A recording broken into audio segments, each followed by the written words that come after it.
Hello everybody, it is Steph Davis here from flipthiswholesaler.net, where I teach you how to make more money, flip more houses, and kick more ass. I have a very special guest with me today on my Rockstars of Real Estate, my newest Rockstars of Real Estate episode. Normally when we do these videos, the person is in another state, another part of the country, but since we are in Guru City, Tampa, Florida, I am fortunate enough to have a true rock star of real estate with me today, Matt Andrews. Matt, thank you for being here. Thank you. It's great to be here. Awesome. So Matt is he really is a rock star here in Tampa. He's a wholesaler, an investor, a landlord. Or do you rehab? You rehab too, right? Yeah. A rehabber. So we're fortunate enough to have Matt here with us today. He took some time out of his busy schedule. You have a closing going on later today, I do. Correct? I do, yeah. Hopefully. Yeah. So we are at the Bunker in Tampa, Florida. And so we'll just go ahead, Matt. Again, thanks for being here. Yeah, thanks for taking time out of your schedule. All right, so I'm just going to kind of hand over the stage to you. Okay. If you don't mind, for the people who don't know you already, could you just kind of tell us, give us a little bit of background, how you got interested in real estate, what you Sure. were doing before you got interested in, started investing in real estate, and then kind of tell us what your business looks like today. Yeah, absolutely. Well, I got started in real estate in, I believe it was 2001 was when I did my first deal. I had been working, I got out of college, I'd been working for a major rental car company doing outside sales for them, so kind of did what you're supposed to do after you get out of college, get that job, nose to the grindstone, corporate America, and was doing all the things that I was told to do, all the things that you're supposed to do, right? And it was a good job. I made good money for them, company car, all that, all the perks and everything. But as you know, or maybe you don't know, in corporate America, not a whole lot of freedom there, and so that was obviously the biggest problem I had. So I knew I needed to do something entrepreneurship-wise, and real estate was something I was always attracted to. So I started reading about real estate, started buying all the books, read Rich Dad, Poor Dad 8 times, 4-Hour Workweek didn't come till later, but that changed me later. Carlton Sheets, did you get Carlton Sheets was the first thing I got. Same with you, right? Mm-hmm. We talked about that one time. So yeah, late night one night, or maybe it was a radio ad that I heard, and I called, got the Carlton Sheets program. That was probably 99, 2000, and I devoured that information. People make fun of that sometimes or whatever, and there are good and bad to programs like that, but I learned a lot from it. I learned the language of real estate. I learned kind of just the vernacular and what's par for the course in different areas, and that was really my first education. So I bought that, and that just kind of whet my appetite. I thought, what, I think I can actually do this. Let's try and do this somehow. So my first deal was in 2000. It was in Brandon, Florida, which is right by Tampa. I think I bought that house for, and I'm going to get these numbers mixed up because it's been 12, 13 years ago, but I think I bought it for, $85,000. I think I put, $20,000 into it to rehab it, and then I was going to sell it to an owner-occupant. Did everything wrong. Tried to fix it up myself, and I'm not. That's exactly what I did. am not a handyman. I am for all of you listening out there, don't ever hire me as a handyman. I probably won't be offering my services anyway, but you don't want me swinging a hammer. I did everything wrong, kind of messed everything up, took way too long to sell it, do it totally different than I would do it today, because I know what I'm doing now, but I got a great education on that property. Took me about 4 months to buy it, fix it up, and sell it. Should have taken me a maximum of 2 months probably at the time, and it was pretty easy to sell stuff back then. A lot of financing available, which is different than today. And I sold that property with 4 months' work, still working my other corporate job, and I made $2,000.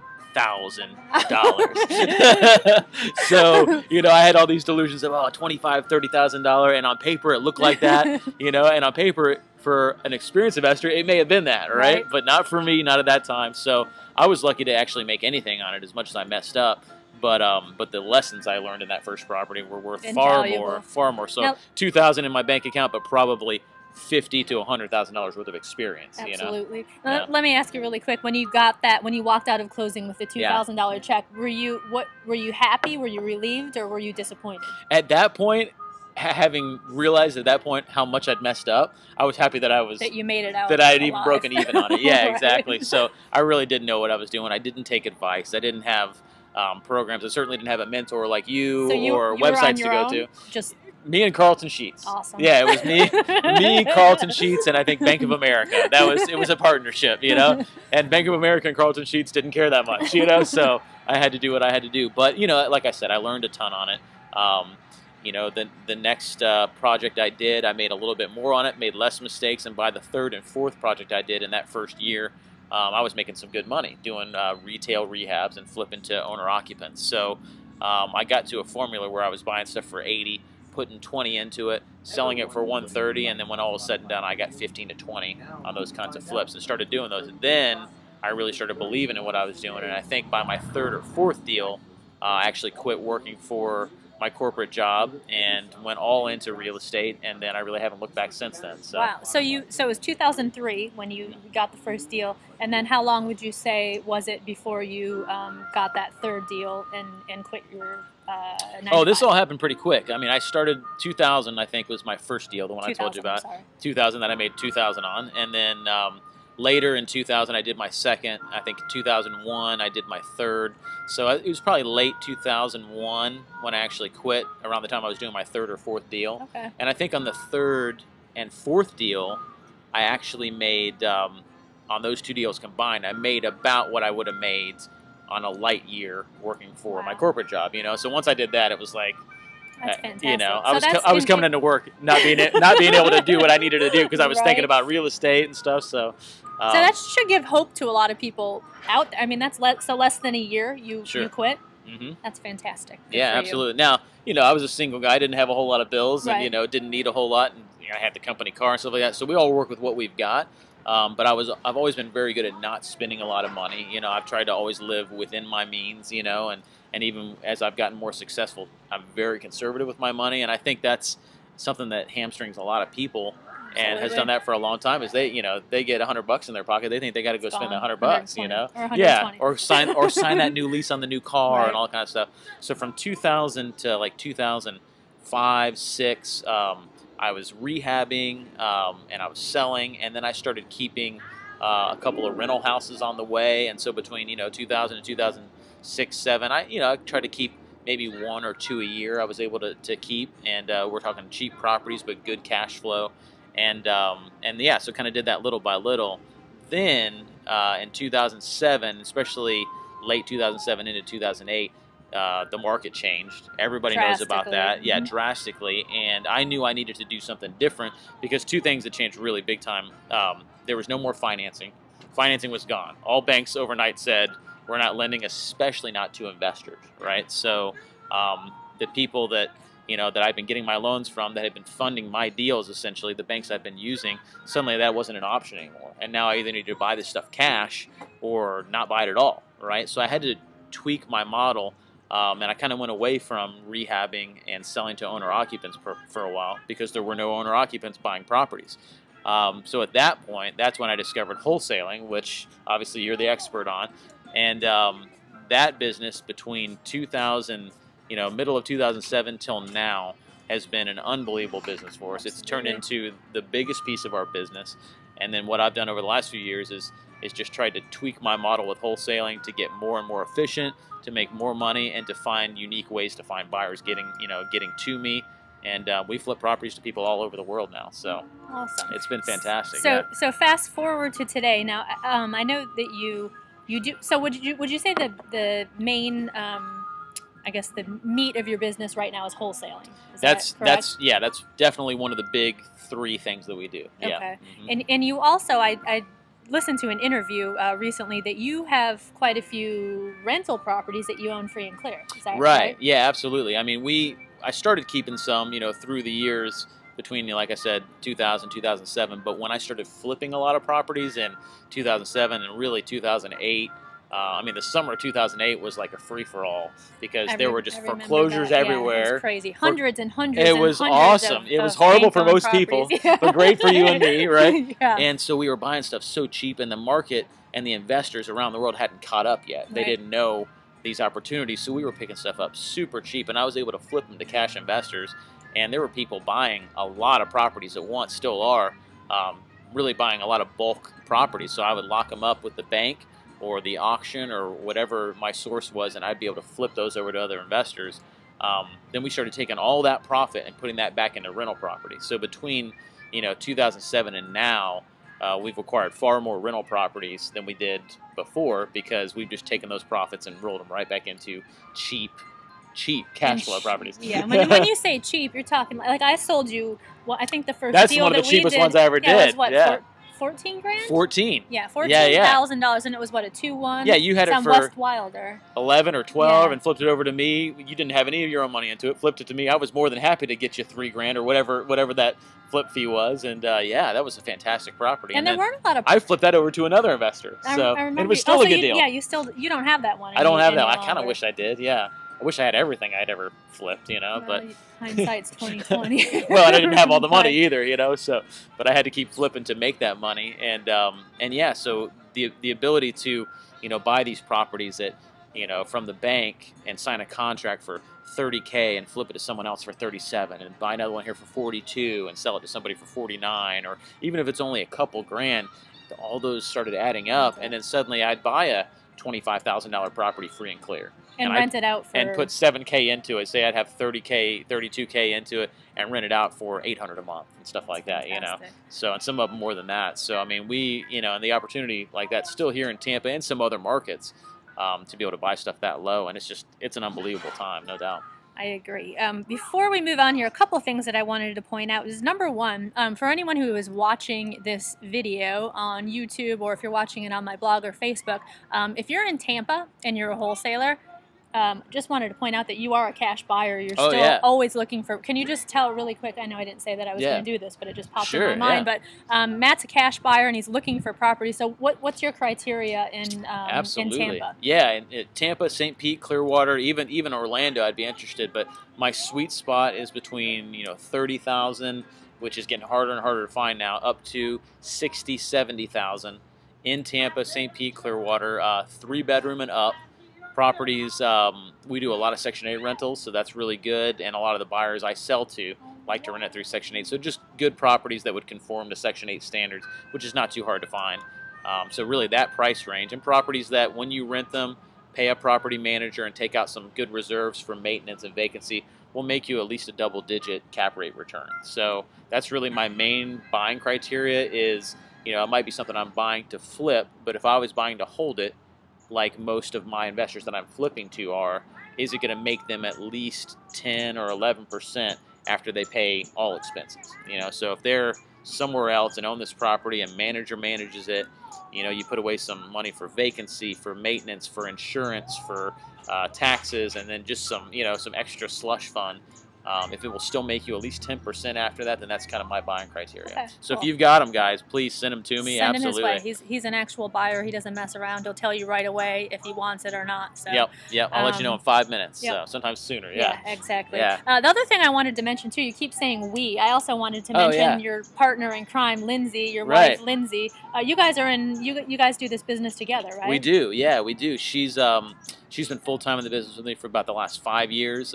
She was in marketing before that, and I finally made her an offer she couldn't refuse as the president of the company, and just gave her all the perks and everything. And so she's really the back end of our business. She's the one that keeps everything organized, makes it go, and she's actually a licensed realtor. So if we need to do something, that we need to use our realtor status for, and for the purpose of buying REOs from the MLS, stuff like that, that she does all that for us. And I would not be sitting here with you being interviewed if I wasn't with her. So. And I remember doing that deal that we did on Wilder, and that was the first time that I had done business with you guys. And I just remember going out and meeting you at the property. You told me you take it. You didn't. There were no games being played, and then Lindsay was handling, the paperwork and everything. And it was just like a smooth transaction. And you guys are just great to do business. Yeah, with. cool. So, I'm glad it worked good. I mean, I knew I had to jump fast on that one because a home for $12K that doesn't need to be torn down. That doesn't need to just be torn down. I mean, I thought, if she doesn't sell it to me, she's going to sell it to someone in 2 seconds, And I knew the other 5 guys you'd sell it to, so I knew I had to grab it, So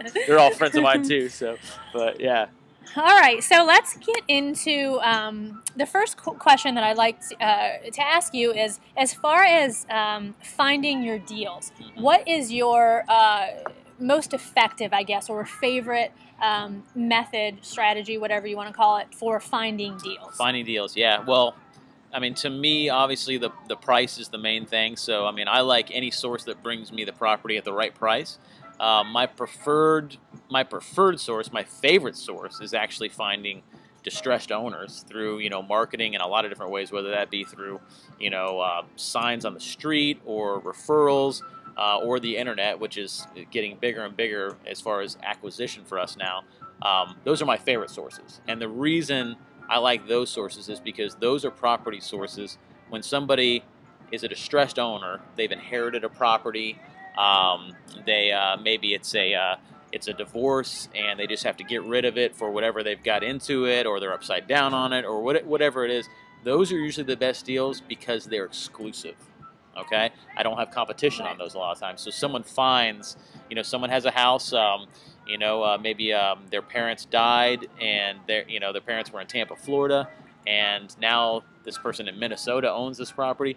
They don't want it. They don't want to come down here and fix it up. They don't want to figure out the market. They don't want to list it with a realtor and wait 6 months for it to get sold. So they'll call someone like me, and if I can make a deal and they call me first, well, then that's a great exclusive property. Right. So that's probably my favorite source, is distressed owners, but I get far more deals from REO brokers, from bank-owned properties that have been foreclosed on, and through auctions. I have a couple guys that are down at the auction every day in Tampa. I buy properties through them. I didn't know you were at the auction too. Really? I'm not at the auction. Yeah, I didn't know that you. Yeah. You were, oh yeah, you bought at the auction. Yeah, I've got guys down there, and I don't buy near as much of those as I do from REOs. But yeah, I mean, if it's the right price, I'll definitely buy them. And then we have a pretty large pipeline of short sales too. So we make a lot of offers. Didn't know that either. Yeah, we make a lot of offers on short sales, and those have ended up being pretty good because when the market is starting to creep up a little bit, like it's starting to do now, but I put an offer on a short sale 8 months ago that's just getting accepted. Well, I get the benefit of that, tiny little bit of appreciation. Yeah. So those deals, though, short sales, REOs, and auction, really competitive. So I'm always fighting, especially here in Tampa. It's a really hot market, so I'm always fighting against those, 10 people that are also going after those. So that's why I say my favorite source is probably the distressed owners, because sometimes they call 1 or 2 people. Right. And sometimes I can't help them, but man, getting a first look on that, knowing that 20 other people aren't seeing it, that's really, really big. So that ends up being one of my favorite areas to acquire from. Now, so I assume that you do then mailings to probate. Is that part of your we have done strategy? that. Yeah, I'm not currently doing that, but I've done that before. I've canvassed neighborhoods. I've paid interns and college kids. No, I haven't paid interns. I paid college kids and not paid interns to go out and put flyers in neighborhoods in certain areas. There are certain pocket markets that I like, which aren't that big, so I can really hit a lot in that area and get a lot of calls that way. And then it's a lot of internet advertising too. And then after doing it for a few years, which as you guys are building up your business, you start to develop more and more referral sources. So, in Tampa and St. Pete and Clearwater now, people know that I'm a property buyer, and, maybe they know someone who knows me or whatever it is. But if someone gets in trouble with their house, they know that I'm a source that would buy that house, and that if I've worked with someone like that before, that I'm a trusted source for it. So, so those are all things that we use, to do deals and facilitate deals. And bottom line is, it's the price. I'll take it from anywhere. Doesn't matter. I mean, I'll buy it from my grandmother, or I'll buy it from Bank of America. It doesn't matter. It matters the price. And I do like distressed owners because many times, though, I feel like I really am helping solve a problem. Absolutely. And in our business, some people think, you're stealing grandma's house and stuff like that. I tell you what, solving a problem. Every deal I've done of a distressed owner, they sat down from that, across from that title closing table, and they thanked me.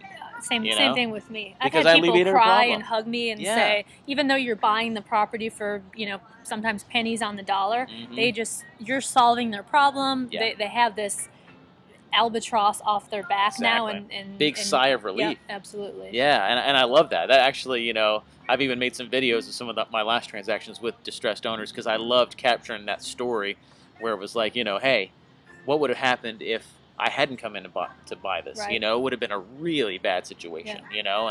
And sometimes, people own houses and they can't fix them up. They don't have the money, Right. and they're being cited by code enforcement, and things are accruing. So I mean, they're against the clock a lot of times, not just facing foreclosure, but sometimes facing big tax bills or facing big code enforcement liens. I mean, I bought one house that had $9,000 of code enforcement liens. Wow. And I eventually bought the house for like 20 something.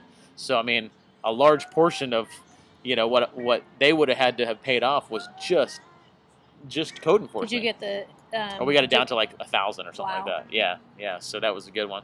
But I do love distressed earners, but bottom line, I'll take them from anywhere. Okay. I mean, any place I get a good deal. So you or anybody else, bring me deals, and we love good deals. It's all about the numbers. So. And one thing too, I wanted to point out, and I hope people watching are picked up on this. It sounds like you have a lot of lines in the water. You're going Right. after bank-owned properties. You're going after short sales. You've got signs out. You're doing direct mail, and that's when you say that is helpful, especially for people who are. Actually, not even just for people who are just getting started, but to have many lines in the water, It is. You have a better chance of getting more deals. Obviously, the more Absolutely. marketing you do, the more deals you're going to get. Yeah, the more irons you have in the fire, and the more streams of income, the better you're going to be, obviously. And there are certain times as you move through the market. I mean, we've both been in the market for a while now, and have both been doing this for a while. I mean, since 2000, there are certain things that worked awesome in 2002, 2003, 2004 that you can't do at all right now, not at all. And so, I mean, if I'd only done that, and that was all I did, and that's kind of where I found myself in 2005, 2006. A lot of people did. When things weren't as good for buying and flipping and retailing to FHA buyers because the loans weren't there. What do? And so for us, it was really moving to more of a wholesaling model and using that to keep our income up, and it eventually made us way more money than even the retail deals.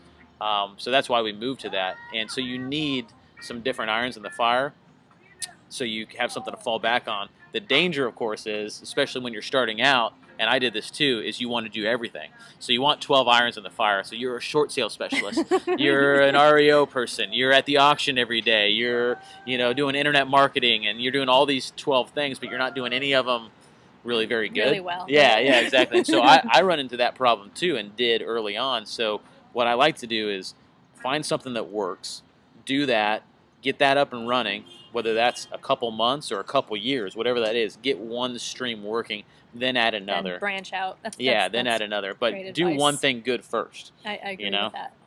Jack of all trades, master of none. It doesn't Right. work well in real estate. It equals zero in your bank account. Exactly. So. Good point. All right. Well, let's move on to buyers. Everyone wants to know, once I get a deal under contract, how do I find, when you're wholesaling, well, actually, retailing too, but how do you find buyers? What is your preferred method or strategy for finding buyers for your deals? Yeah, absolutely. And that's changed a lot as we've moved into wholesaling. And now, I mean, honestly, the best source that I have for buyers is internet marketing. We do signs, we do some other kind of print advertising. I don't do much of that anymore, but and word of mouth is big on that kind of thing. But lately, and probably for the last couple of years, most of our quality buyers have come from all over the world, and they've come to us because of internet marketing that we've done. And there's a lot of different pieces to that internet marketing, but a lot of it's social media. So, using Facebook and LinkedIn and YouTube. And you're big on YouTube, right? I'm big on YouTube, yeah. So you get a lot of buyers from We do, yeah. YouTube. Yeah, we get buyers from YouTube, we get buyers from Facebook. I mean, and a lot of it has to do with how those social media platforms, Facebook, Twitter, LinkedIn, YouTube, how those platforms kind of relate to Google. To Google. Yeah, and a lot of it has to do with that, because that's what gets you calls. I get a lot of referrals from my local market. Right. Here in Tampa, you and I are talking all the time. We work with a lot of the same investors, and we're in constant touch with people in our industry that are our friends / competition, and so we always have opportunities coming to us. But how do you get buyers from outside of that local market, and how do you get interest from buyers if you're in, Delaware and you're marketing properties in Delaware? Well, how do you get somebody from New York or from Florida or California or Europe or whatever? How do you get those people? And internet marketing for us has been really one of the biggest sources for those incoming leads, and probably some of the best recurring income, because people want especially people outside of the country, they want these cash flow properties. You know, they know America's on sale Right. Exactly. right now, and it really is. You know, we'll get spoiled. Right now, we still like these low prices, but we'll get spoiled eventually and think this is normal. But somebody in you know, Germany doesn't think this is normal. They think it's a joke when you can buy a house for $50,000, or and they do in Northern California too. You know, like when they're buying properties for $300K and that's an investment property.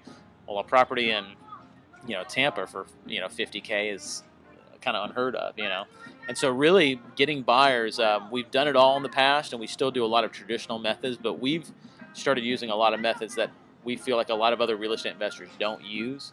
And that was just me copying some of the great internet marketers, you know. I mean, people, some that you know and some that, you know, everybody knows, just watching how even non-real estate people sell and market to buyers and get exposure and use social media and use traditional media and press releases and all that kind of stuff to get attention and draw the interest of people that wouldn't normally be interested in your market, you know. So you basically looked at what internet marketers were doing to say sell courses or sell not real estate and said, I could use this, you know, these strategies to sell my houses. Is that right? Exactly. Yeah. These guys were selling, you know, the really great internet marketers are selling a $200 product or a $500 course or this or that, and they're very effective at getting it in front of people, explaining it to people with print or, you know, video advertising or whatever it is.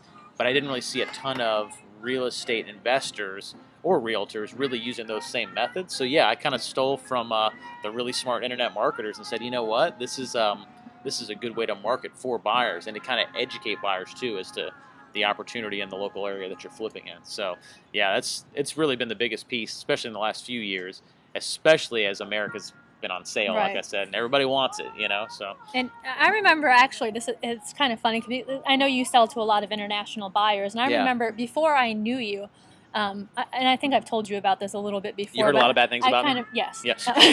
I'm always looking for buyers. Yeah. I kind of stalk people, and you were one of the people because I saw that you and Lindsay were, you know, selling a lot of properties, and I started looking at who you were selling to. This was a couple years back, and I started seeing that you were selling to people out of the country, in particular Australia, I think it was. Right. And I was always wondering, like, how the heck do you find these? How are you selling? How do you find somebody in Australia who wants to buy properties here? Now, is that from your YouTube videos or Yes. from? We went to Australia and got a big bus with our sign painted on the side. That didn't work. No. We did try to do like a bus Australian tour, and that didn't work. So yeah, it was the internet marketing that I'm talking about. You know, I have been to Australia because we love to travel, but I didn't go there looking for buyers. Right. And so people like that, Australians, Canadians, you know, some of our great buyers are in Bermuda, of all places. You know, I mean, I didn't go down to Bermuda and market for those people, but those were people that found or had heard about the opportunity in my area for investment property, knew they wanted to get into it, didn't know how to, so they started Googling some stuff, looking at stuff on YouTube, and they thought, hey, you know what, this guy seems to know what he's doing. He's obviously flipping properties. There's a bunch of movies of him actually in the properties, fixing them up, so he must know, you know, something about what he's doing here. So they would contact me through that. And, you know, on my videos and my Facebook pages, always have, you know, email addresses and phone numbers and a lot of different ways people can get in touch with me. So I have inbound leads like that coming from, you know, who All knows over, where. yeah, it doesn't- All over, yeah. And so let me just ask you a really quick one. So when you say people are Googling, so you probably have a bunch of videos on YouTube. Do you put, and you know, I don't know how techie all of you are about YouTube, I'm not very techie, so I'll explain it really easily to you. When you put the videos on there, do you, like when someone goes into Google and does a Google search for investment properties Tampa, something like that, when you put your videos up on YouTube, do you then put like tags on there that say investment properties Tampa real estate? Is that how it kind of works? And I know you can't get into the, I mean, it'll take us forever, but is that kind of what you did? Yeah, as I mean, it's worked for me, guys. So as far as I can understand what's going on is, yeah, you use keywords in titling your videos and tagging your videos. You tag those and title those in ways that you would want to find, you know, you would want to have someone find you on a search, you know. So You know, if I mean, just a real easy example, if you're in Las Vegas and you're selling Las Vegas multifamily properties, that's your niche, right? You get, you know, duplexes and quadplexes, and you flip into other investors. Well, then you'd probably want to title your videos and tag your videos with words like Las Vegas multifamily, Las Vegas rental properties, Las Vegas investment properties, you know, that type of thing. And so you want those keywords to be in your video, in the description of your video, in the tags. And by doing that, and then by driving some traffic to it, and there's a lot of different ways to do that, you can quicker than normal get ranked on Google. Okay. And that's really key, and that's been key, especially for attracting those international buyers. Now, what I've found out, and this is really kind of the breakthrough that I've made, I'm kind of embarrassed to call it a breakthrough, actually, because I should have figured this out like 5 years ago. But what I started figuring out was, you know, we'd been retailing properties up until, and still do some retail stuff, but that was our main business until about 2006, 2007. Then we started doing a lot of wholesaling properties, and it was a lot of having people come here and showing them properties, and, you know, kind of being hands-on and being here on the ground. And then Lindsay and I started thinking, I mean, one of our favorite things to do is travel. You know that. You love to travel too. So, I mean, Lindsay and I, you know, our dream is to be able to, you know, not even work on real estate, you know, full time, to kind of have it as a passive income stream. And we're getting there, and it's exciting to the point where we can start to run the business from anywhere in the world, right? And so, you know, that's, I mentioned the 4-hour work week earlier, and that was a book that profoundly affected me. I know it did you too, and streamlined a lot of the way we do business. And sometimes you do things just because it's the way they've always been done, and you have to break out of that, right? And get to something that's a little bit different and maybe other people aren't doing, and experiment with it. So we wanted to figure out, you know, can we really flip properties virtually? You know, can we really acquire properties, sign contracts, and wholesale and flip those over to other investors? And can we do that without actually being physically present, right? So, I mean, it requires knowledge about your market, and it requires, you know, setting up a lot of tools, but it's totally possible. It can be done. It's totally possible. So, you know, as an example, we spent, it was Lindsay and I, our 5-year anniversary, right? And so we went down, I think it was the month of June, or it was either the month of May or month of June, or a little bit in each, but we spent about 35 days in Costa Rica and Panama. And it was awesome. We had a great anniversary. Saw the pictures on Facebook. Yeah, oh man, it was so much fun, and we established a few new places. Now we got to go back to them even more and stuff, and we loved it. But while we were there, we were making money the whole time, and that was kind of a really good tester for us. Is, you know, how many deals can we flip while we're down there? And I think we actually had contracts on like 8 properties while we were down there, so we acquired quite a few while we were down there, and flipped maybe 2 or 3 while we were actually down there. While you were on vacation in Costa Rica and Panama. Exactly. That's fantastic. So, I mean, I don't want to say to anybody, oh, this is easy, you know, push a button, and then you can flip properties virtually. You actually have to put the work in first, know your market, but the takeaway from that is it can be done. If you're willing to put the work in, learn your market, get your systems set up, you can go travel around the world and flip properties. Yeah, absolutely. And so when we figured out how to do that, and started using the tools that we needed to, you know, sign documents electronically and do all that kind of thing, the biggest piece, really, that was the easy part. The biggest piece became, how do we get buyers? You know, because if we're not going to be in Tampa, if I'm not meeting these people at a house and walking them through it and showing them an opportunity or something for investment, how do we do that, right? And so we started then creating and kind of tailoring our process for, you know, marketing online, being able to, you know, send property information and kind of have it all automatic, so that, you know, these people are getting property info. You're getting the right kind of clients who have cash, who can close quickly, who aren't the kind of people necessarily that you've got to parade through a bunch of houses, you know, and you'll decide what the right mix is for you on that. But most of our buyers look at it kind of like, you know, they're successful in something else. They've got a bunch of cash, so they're putting it into this market, and they want it to be hands off, and they just want, you know, so you set up a process with a property manager and someone to fix up properties and all that, so you have the back end set, and what you're offering to people is then kind of more of a turnkey opportunity. You know, we have these investment properties in Tampa, here's examples, or here's actual properties, here's how we do it, and then you can literally set everything up to flip properties to them, have your team set in whatever market you're in, whether it's Tampa or anywhere else, and you can make it work. And the more you do it, the easier it gets. And, you know, title company, property manager, you know, GC, all of those are big pieces of that team. Right. But you have them here in Tampa doing it, basically so that we can be in Costa Rica. Yeah. So, you know, the day that Lindsay learned how to surf, we made a few $1,000s that day on a flip. Awesome. You know, so I mean, it's great, and we made far more money than we spent in Costa Rica, because Costa Rica is pretty cheap anyway. It really is. So we did a month there for, you know, less than like our living costs are here. That's crazy. So I mean, we could, you know, we started getting stars in our eyes, thinking, what if we just never left Costa Rica? Oh, you know, this would be fantastic.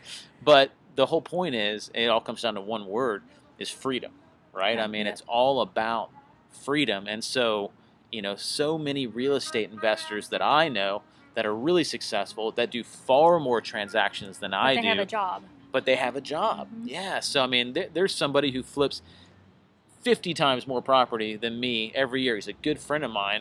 And I tell you, he's making a lot of money, and he's doing a lot of business, and he's a great businessman. Mm-hmm. He either likes working and likes being stressed out, or he's just a glutton for punishment. but he doesn't have much of a life right now, and he'll be the first one to tell you. I mean, when I see him at night, he's just like shaking his head, like, "Wow, I don't even know what happened today," you know, because he worked 12 hours and really just is managing 15 people or 20 people or 50 people all the time. It's a job, you know, absolutely. So you really have to decide, you know, does it take, you know, if I want to get big, does it take running it like a traditional business, or can I do more the 4-hour work week model for real estate investment? And, you know, I'm here to say, yeah, you actually can absolutely. Do that. And it's not easy, but it's easier now once you have it set up, you know, and so it takes a while to set it up, but man, it's the way to go. It's freedom.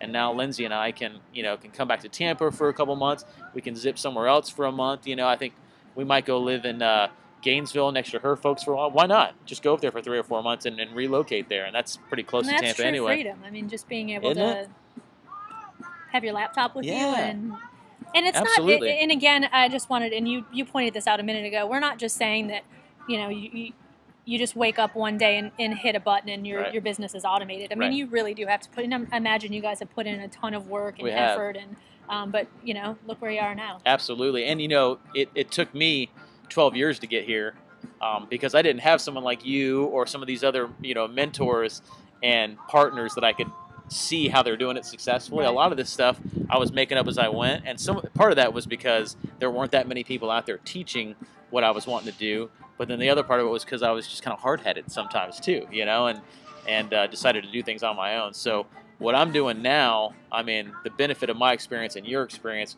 we messed up a few times over the years to get where we're at. And so I feel good for people that are starting in real estate investment now, because if you seek the right people out, you can shortcut. Shortcut. The learning curve, you know, goes way, I mean, you shrink it tremendously. And so I think it's a great time for real estate investment, but you got to follow a successful plan. Absolutely. You know, I mean, there's so much out there, so you got to know what's what for sure. So absolutely. All right, let's get into. I always ask when I do these videos, Rockstars of Real Estate, if you can kind of walk us through a recent deal that you've done, including, you know, where you found the lead, you know, kind of the numbers, where you found the buyer. Just kind of walk us through it. Yeah, absolutely. Okay, so one of the last deals I did, I'll use an example of one that somebody we found that did a few properties with us. It was a YouTube video I made, and I've got a lot of YouTube videos out there, so I don't know exactly what someone sees, because they all drive back to my website, and I'll drive to my email or my phone number. But I created a video on YouTube, really simple. You know, I'm not like some great actor or anything like that, but I can explain what I do, and I can show pictures and video of me walking into a house and kind of explaining the process of, here's what I bought this for, here's what I fixed it up for, here's what it's rented for, here's what it's making me as far as passive income, or would make you, Mr. Buyer, if you bought this property. And so I kind of use myself as the model and the example. Here's what I'm doing. And so I just make a short, you know, maybe a 2-minute video, like nothing flashy. I'm not hiring, you know, a bunch of You just use like a little flip cam? A little flip cam, yeah. I mean, HD flip cam, which I think cost me $150 or something like that. There's a lot of great options, probably better than the one I use now. But I don't mess with lighting, I don't learn lines or scripts or anything like that. It's just kind of capturing bits of my day when I'm actually out there doing stuff. And then a clear way for them to contact you. And then, like we were talking about before, I took that video and I put the right keywords there, so I wanted to make sure I had the words Tampa, real estate, investment, rental properties, rental investment, wholesale deals, property deals, just a lot of the types of terminology that you would want someone to find you for if they were searching on Google. So it's kind of like asking, okay, ideally, Matt, what would you want someone to type into Google to find you? Right. And so I thought about those words, and so I used those in the video, in the title, in the tags, in the description. And there's a method to that, but that's kind of, for sake of simplicity, that's basically what I did. And then that video was eventually ranked by Google. So when you typed in Tampa real estate investment, that video came up as one of the top search terms. And that sounds like kind of a simple thing, but that is huge. That is so key, especially to bringing in buyers that are outside of your local area, right? So made that video, put it up there. It could have been a couple months or whatever before it actually was ranked on Google. But there was a buyer, international buyer that saw that and watched that video, said, sounds like Matt knows what he's doing. I'm going to give him a call because I've been wanting to really check into this Tampa market. He'd been reading about it, had seen something about it written in the paper, knew that it was one of the good hot markets in the nation right now. So calls me and says, what's the opportunity there? And then it was just kind of a sales process on the phone of and me. Where was he from? That buyer was from Canada. Okay. Yep, that buyer was from Canada, and I forget exactly which part of Canada. But there's been a Canadian invasion lately in Florida. We've been selling to a lot of Canadians, so it's been great. So anyway, contacted me, told them about the property, sent them, some of the pre-made information I had of the properties with some pictures. Now this was so the property that you had, where did you get the property that you were selling it? Yeah, let me back up there. So this was a property that was a bank-owned property. It was an REO broker that I'd established a relationship with over probably a couple years. Someone that knew that I closed deals, so and anybody that's been in tried to get REO properties knows, if you don't close a deal, you're probably not getting another wink or heads up from that realtor. So this realtor knew that I closed deals. They brought it to me. I was the first offer in to, after it was listed, so I locked up that property on contract. So I signed an as-is contract with the bank. They have a bunch of addendums and stuff like that, but the bottom line was I locked that property down. So I had, I think I locked it down for $32,000, and depending on the bank, there's all kind of different stipulations, but that was my buy price, was $32K. So then this buyer contacts me, wants this type of stuff, right? And I said, can I interrupt? I'm just really quick. I just want to clarify. So you got the property from an REO agent that you had built a relationship with, got it under contract. Now the buyer didn't specifically contact you about this property. Not that property. Okay, but they saw another video that you had on YouTube and said, "Hey, do you have any properties like this?" Okay, exactly, and that's a good point too. Is many of the buyers that are contacting me, sometimes they see a specific property and they think I'm going to contact him because I want this property. Right. More often than that, they're contacting me because they see how involved I am in that market, and that's something anybody can do with with good marketing. No matter what market you're in, you can position yourself as the expert in that market, right? So I mean, if you're in Milwaukee, Wisconsin, you need to position yourself as a wholesaler in that market. So as as kind of positioned as an investment expert in Tampa, he found me. Wasn't looking at any specific property, but liked the numbers that he was seeing. So I was putting out marketing that said, hey, buy a property for $50K that's already rented for $850 a month, stuff like that. And that's kind of was just a general benchmark of what I could provide. And so he liked that. He liked the return. It was better than anything he could get in Canada. It was better than any other markets that he looked at, in the United States. So he was kind of targeted in on Tampa. So we talked for a while. I explained him the opportunity. I'm always really good about making pro formas up on my property, so I send people, one sheet that doesn't just have a couple pictures. It says, here's interest, taxes, insurance, property management if you need that. Here is, everything that you would need to look at as far as your expenses, vacancy, maintenance, all of those things, so that an investor can, especially a savvy investor, the kind you're looking for, can look at one sheet and know what the deal is with that property. Exactly. Now, do you do the property management? Do you offer them property management out of country or even out of state? If I like investors? them. If I like them. If you think they're not going to be a pain. Right, exactly. I mean, anybody can buy properties from me and then have anybody manage them. That's no problem. But for a lot of my buyers, especially ones that buy multiple properties, that I do offer the opportunity to work with a couple of different partners that I use for property management. So I don't manage them myself. I do manage renovations and rehabs for people that buy properties from me, which can be another little extra income stream too.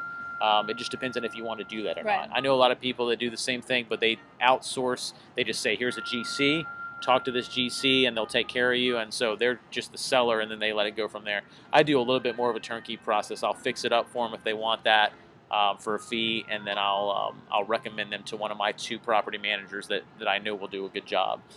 So yeah, I do, and I bring that as kind of a benefit of doing business with me. I wouldn't do rehabs for people that weren't buying from me, just because there's really not much money in it, and I don't want to make money on that. You know, I just want to use that to aid anybody that's buying properties from me. So yeah, so this guy contacted us, was excited about the opportunity. The first one, I believe, he bought sight unseen. It was a turnkey property. It was already, it wasn't already rented, but it needed very little to be rented. So I think that one was a bank-owned property. I bought it for $32K, and I believe I flipped it over. I could be off by 1,000 or something, but I think I flipped it over for like 44, 45. Nice. So I ended up making about $12K on that wholesale flip. It was a great property.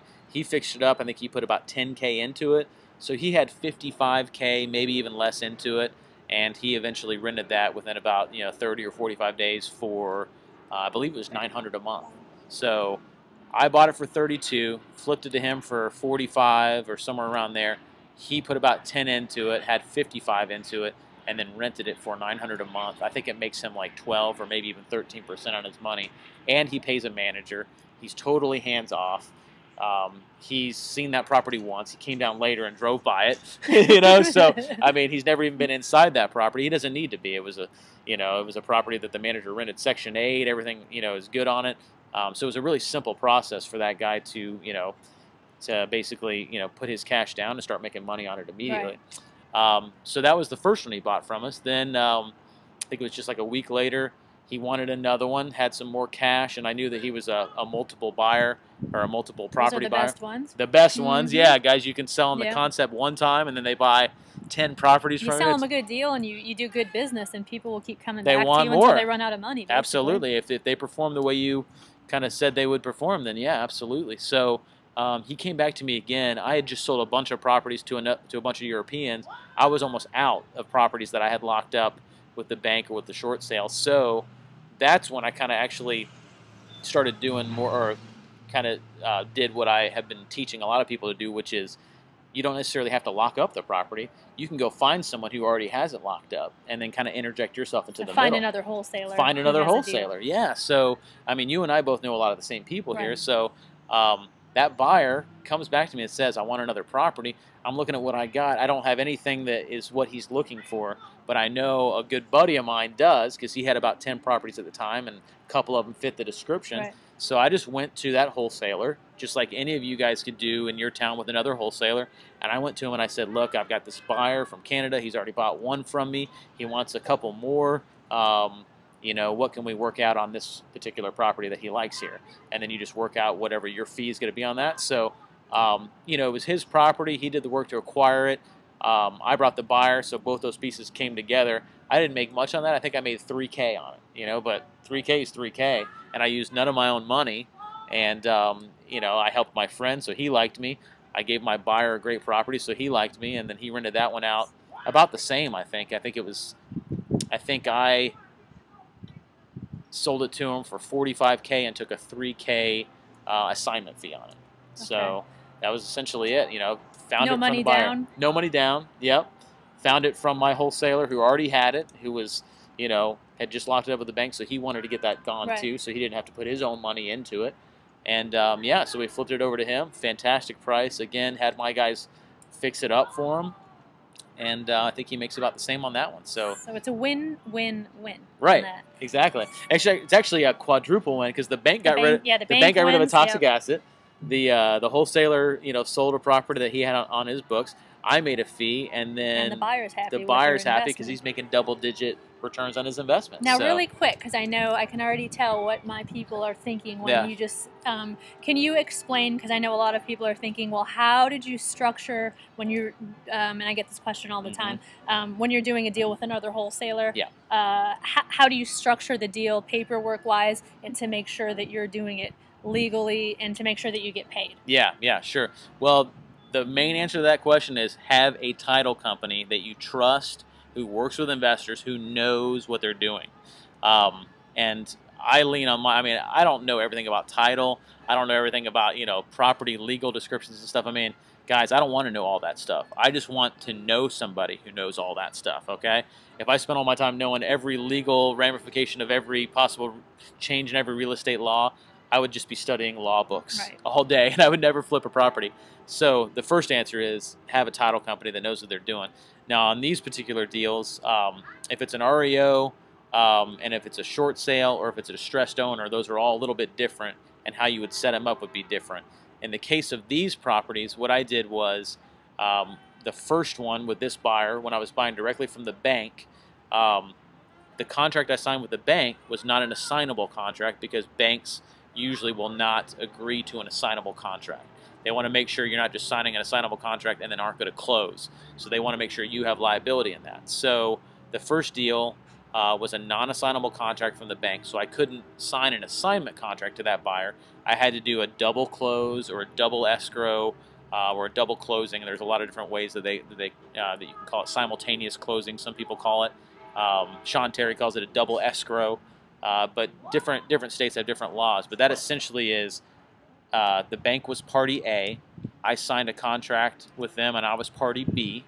And then I signed a second contract with party C. So the bank sold me the property, and then I do a separate transaction to sell it to the owner. But then when we go to close it, we do both of those closings at the same time, right? And I know you've taught a lot of people about double closings and how that works. So go back and find videos where Stephanie talks about that and talks about the ins and outs of that. But that's how I do a lot of these deals. Since a lot of them are from bank sources, I have to do that.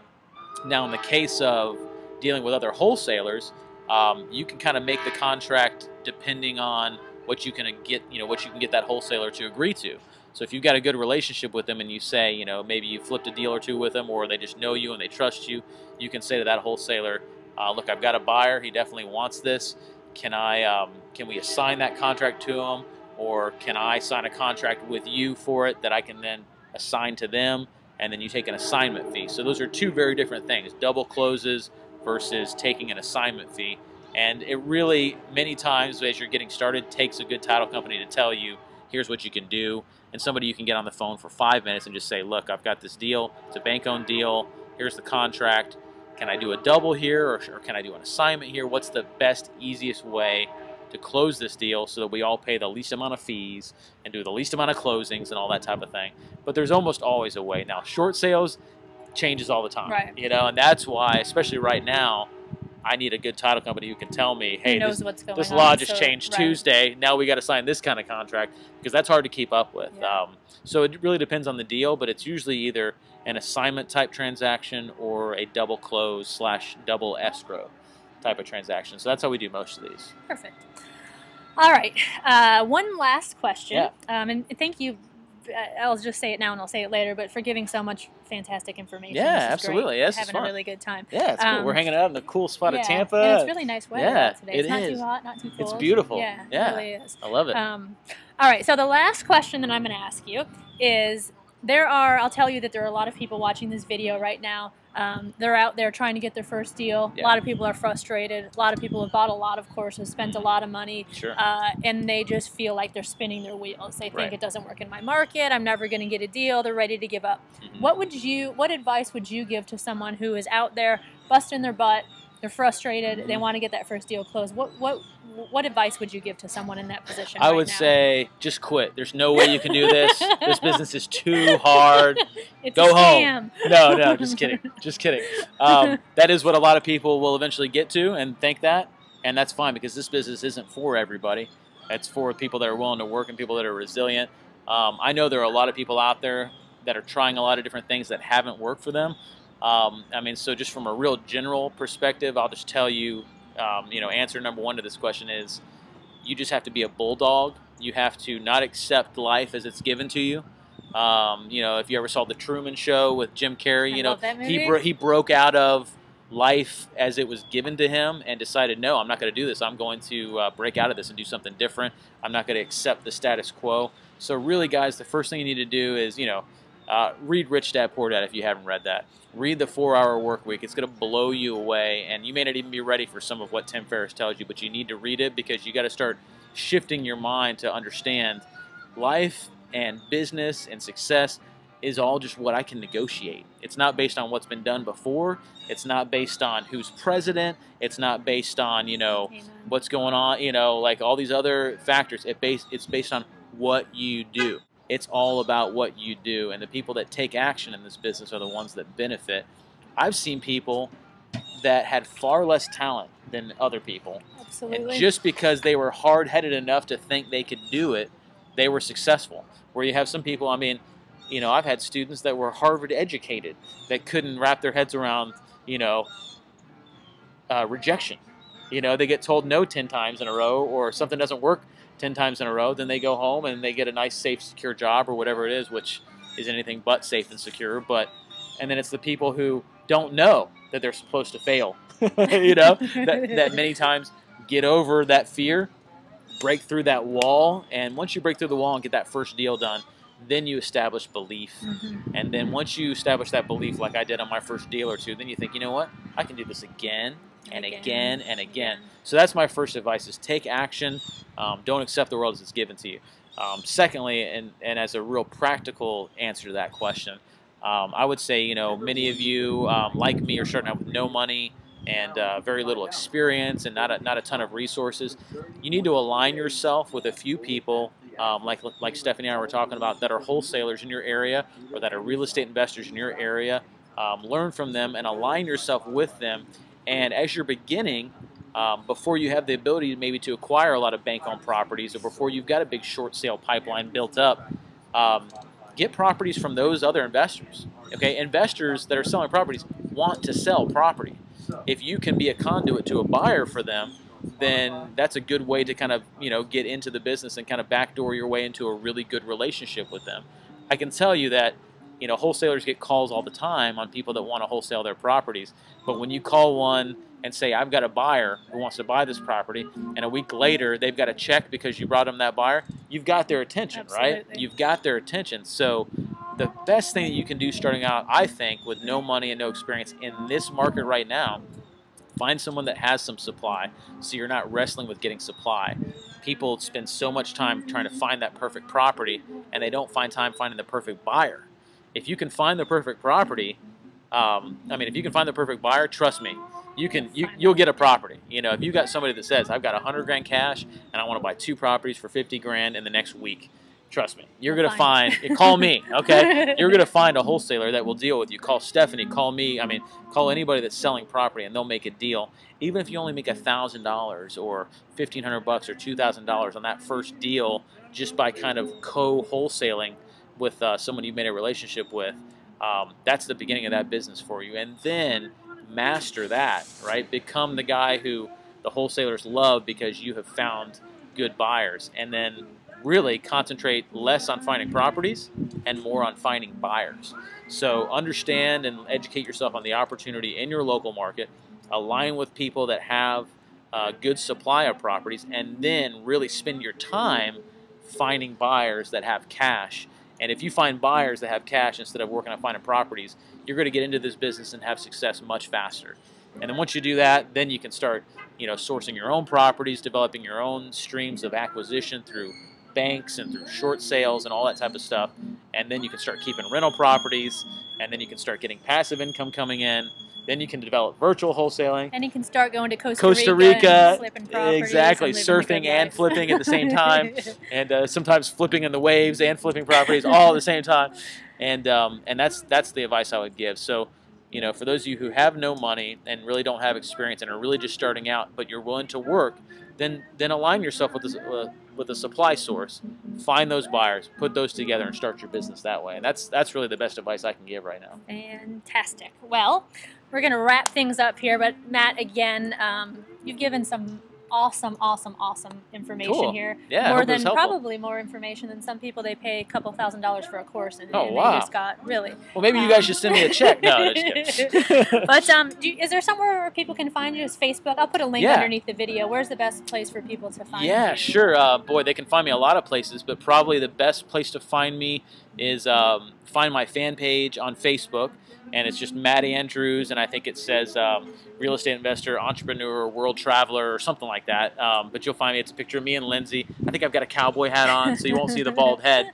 But I'll put a link to it. In the video find that, too, and then I've got profiles on there. I'm also on LinkedIn and Twitter, and basically every other way you can find us. So yeah, find me and definitely let's stay in touch. Awesome. Well, thanks again, Matt, for being here, and hope you all enjoyed this video. And we will see you next time. See you later. Adios.